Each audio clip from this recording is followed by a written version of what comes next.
अस्सलाम वालेकुम फ्रेंड्स, उम्मीद है आप सब लोग ठीक होंगे। फ्रेंड्स, मेरे चैनल को सब्सक्राइब करना ना भूलें ताकि इसकी जो न्यू वीडियोज़ हो वो आपको मिल सकें।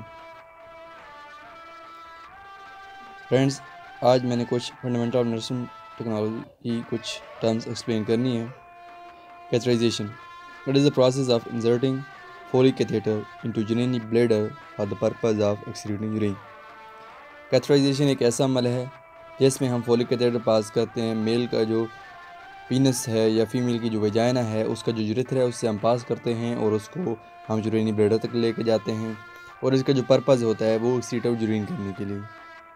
ऐसे पेशेंट जिनमें यूरिन की ऑब्स्ट्रक्शन हो या वो किसी रोड एक्सीडेंट के साथ हों या उनको कोई ऐसी डिजीज़ हो जिसकी वजह से वो यूरिन एक्सक्रीट ना कर सकते हों, या उनको कोई ऐसे जो एक्सीडेंट के साथ हैं तो वो ज़ाहिर बात है कि वो अपने बेड से मूव नहीं कर सकते, तो ऐसी कंडीशन में हम उन पेशेंट की कैथराइजेशन करते हैं।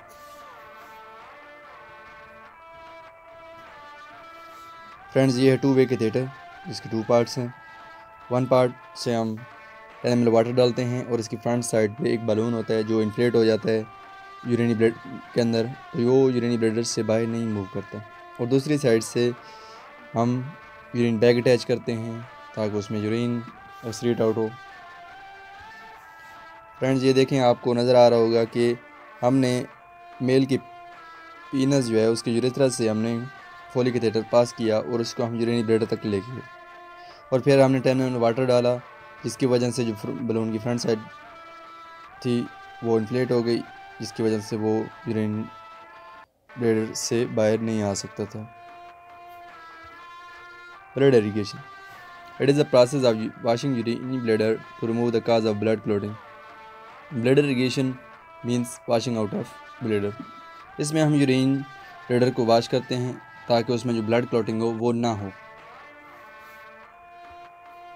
ये दोस्तों आपको नज़र आ रहा है कि हमने नॉर्मल सलाइन अटैच की हुई है।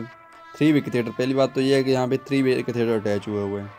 इसके एक पार्ट के साथ हमने 10 ml वाटर डाला और अंदर वो जाके उसने बलून को इन्फ्लेट किया जिसकी वजह से कैथेटर अंदर स्टे कर सकता था।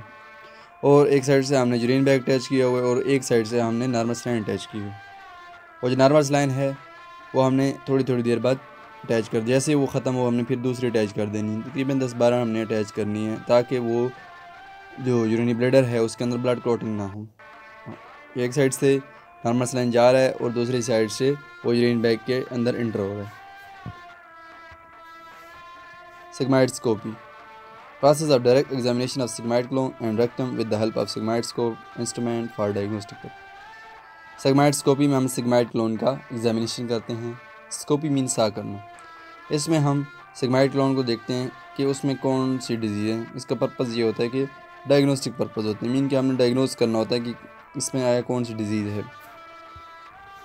ये दोस्तों आपको नज़र आ रहा है कि सिग्माइड क्लोन में हमें जब हमने इसकी सिग्माइडस्कोपी की तो हमें कैंसर्स की ग्रोथ नज़र आई, इन्फ्लेमेशन एक साइड पे नज़र आई और एक रेक्टम वाले एरिया में हमने हेमरॉइड्स या पाइल या बवासीर नज़र आई। Bronchoscopy, it is the direct examination of the larynx, trachea and bronchus with the help of bronchoscope for diagnostic and treatment। Bronchoscopy में हम ब्रोंकियोल का एग्जामिनेशन करते हैं। इसमें हम एग्जामिनेशन करते हैं कि ब्रोंकियोल्स के अंदर कौन सी डिजीज़ हैं। जो लंग्स के ब्रोंकियोल्स हैं, जो ट्री नुमा ब्रोंकियोल्स हैं, उनका हम एग्जामिनेशन करते हैं। इसका पर्पज़ ये होता है डायग्नोस्टिक एंड ट्रीटमेंट। ये नज़र आ रहा है आपको कि डॉक्टर ने ब्रोंकोस्कोप जब पास की वो ब्रोंकियोल्स तक लेके गया और फिर उसे मॉनिटर पर कैंसर की ग्रोथ नज़र आई।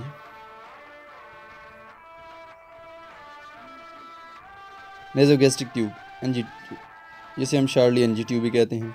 NG tube is invented by Ibrahim Lewis Lemon. NG intubation is medical process involving the insertion of plastic tube through the nose, throat and down into stomach. NG tube का inventor था Ibrahim Lewis lemon और ये एक medical process है जिसमें हम NG tube को nasogastric tube mean नाक, स्टमक, नाक से हम पास करते हैं, स्टमक तक लेके जाते हैं। नाक से हमने पास किया, फिर थ्रोट से लेके गए और फिर हमने स्टमक तक इसको स्टिक कराया। और इसका पर्पज़ क्या होता है? वॉश आउट के लिए भी होती है, फीडिंग पर्पज़ के लिए भी होती है और इंटरनल एग्जामिनेशन मीन स्टमक का हमने एग्जामिनेशन करना है तो उसके लिए भी हो सकता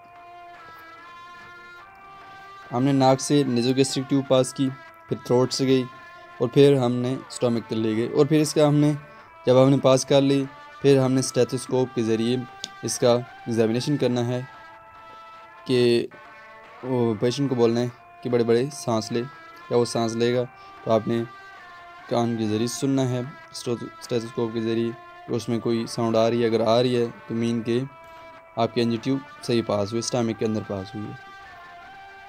पैरासिंथेसिस, it is the process of removing fluid from the peritoneum cavity with the help of tropular cannula for diagnostic and treatment purpose। पैरासिंथेसिस एक ऐसा प्रोसेस है जिसमें हम फ्लूइड को रिमूव करते हैं जो पेरिटोनियम है, ऑर्गन्स हैं। पेरिटोनियम एक मेम्ब्रेन है, इसके अंदर जो ऑर्गन पड़े हुए हैं उनमें कोई फ्लूइड भर गया है तो इसमें हम वो फ्लूइड निकालना होता है हमने, और इसमें हम ट्रोपुलर कैनुला यूज़ करते हैं। एक साइड पे देखो पेशेंट की चेस्ट ट्यूब अटैच है और फिर हमने उसकी जो पैरासिंथेसिस की तो वो फ्लूइड रिमूव होने लग गया पेरिटोनियम से। ये है abdominal paracentesis. Thanks for watching my video. अल्लाह हाफिज़।